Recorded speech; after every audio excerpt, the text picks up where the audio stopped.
كيلو ديال طحين فينو ونص كيلو ديال طحين فورس ديال الحلوى. عندي هنا معلقه ديال النافع ومعلقه ديال حبه حلاوه. غادي نزيد واحد معلقه كبيره او جوج معالق على حسب هذا باش نكسر الزريعه لداخل ديال الزنجلان. هو معلقه كبيره. معنا حتى علينا كيلو ديال الطحين. غادي ندير فيه كاس صغير ديال الزيت، وندير كاس صغير ديال سنيده. غادي نعجن الحليب من الحليب. غادي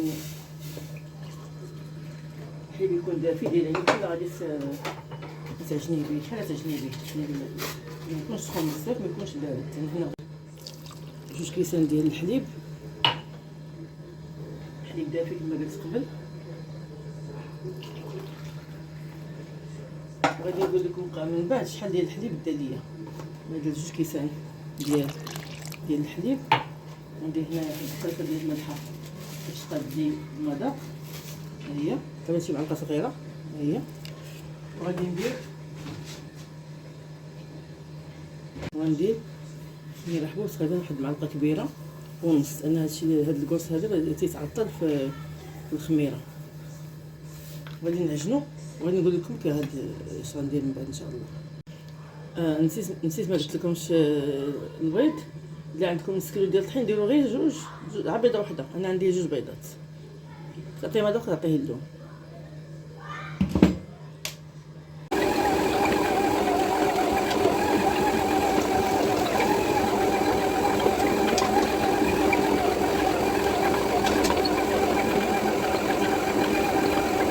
كي داير دابا هانت